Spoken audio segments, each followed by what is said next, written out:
Hi everybody, welcome back to Mr. Sid Reads. My new emphasis is on plants.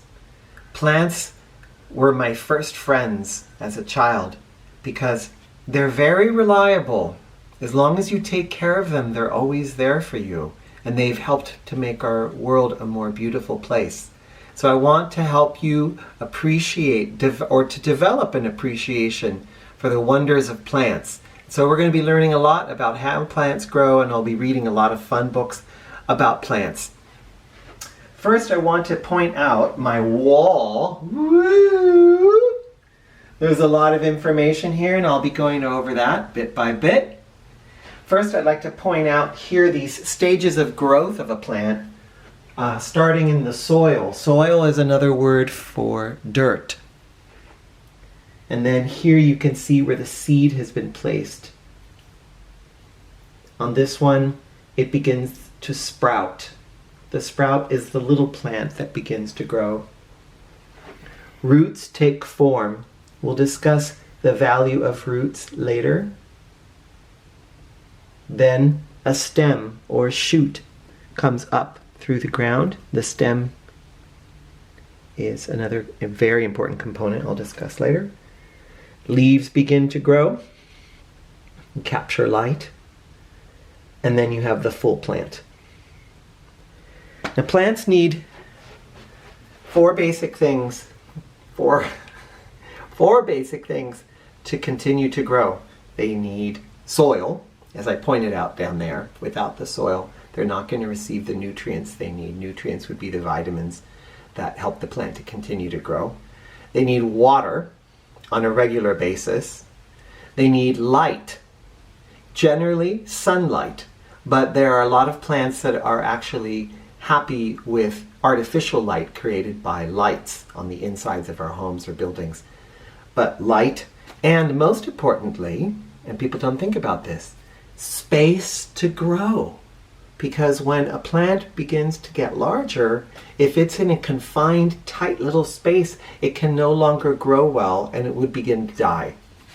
I'd like to start with one of my favorite Eric Carle books called The Tiny Seed. One of my former students from a few years ago received the nickname Tiny Seed. You know who you are if you're watching this. Eric Carle is the author and the illustrator of this book, The Tiny Seed. And I think that it helps to illustrate the importance of the need for those four components. The plants need soil, sun, water, and space to grow. If any one of those things is overdone, if they've received too much sun or too much water, or too much space, something can go wrong in its growth and development. The tiny seed.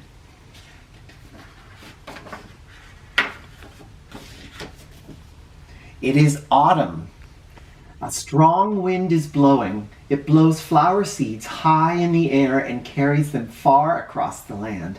One of the seeds is tiny, smaller than any of the others. Will it be able to keep up with the others? And where are they all going? There's the tiny seed. See how much juicier those are?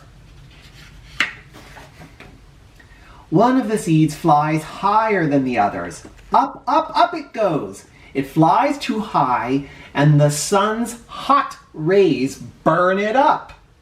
But the tiny seed sails on with the others. Look at that. Too much sun. Another seed lands on a tall, icy mountain. The ice never melts, and the seed cannot grow. The rest of the seeds fly on, but the tiny seed does not go as fast as the others. No soil. Now they fly over the ocean. One seed falls into the water and drowns. The others sail on with the wind, but the tiny seed does not go as high as the others.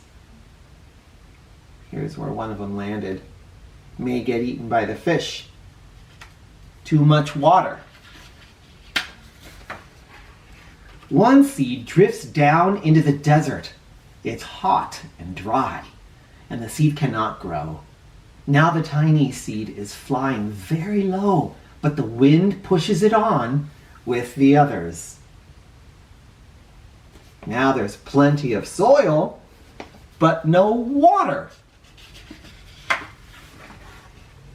Finally, the wind stops and the seeds fall gently down onto the ground. A bird comes by and eats one seed. The tiny seed is not eaten. It's so small that the bird doesn't see it. See, there are advantages to being tiny. Now it is winter. After their long trip, the seeds settle down. They look just as if they were going to sleep in the earth. Snow falls and covers them like a soft white blanket.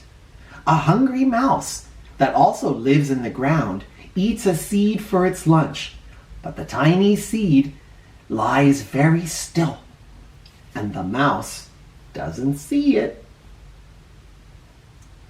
There's the tiny seed over here. Shh.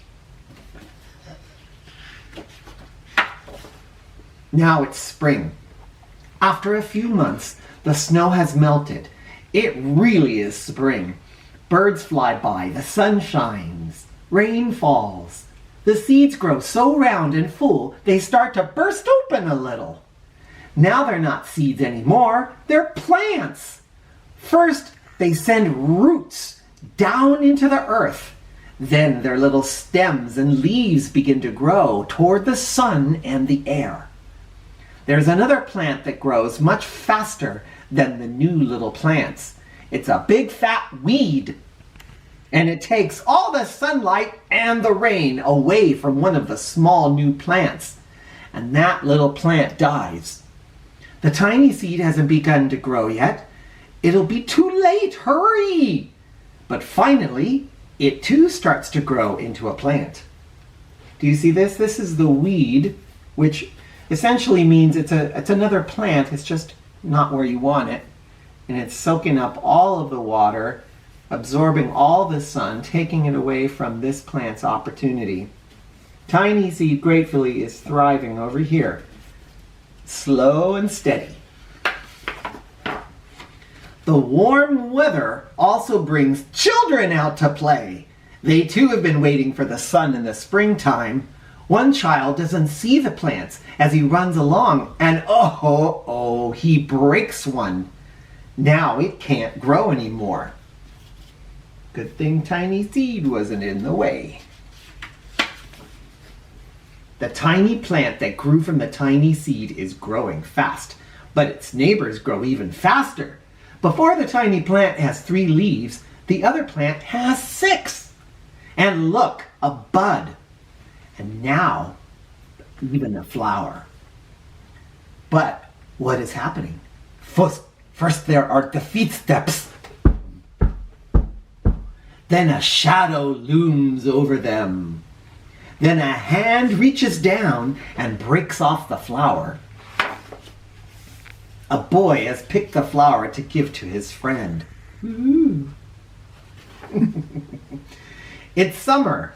Now the tiny plant from the tiny seed is all alone. This is the miraculous part. It grows on and on. It doesn't stop. The sun shines on it and the rain waters it. It has many leaves. It grows taller and taller.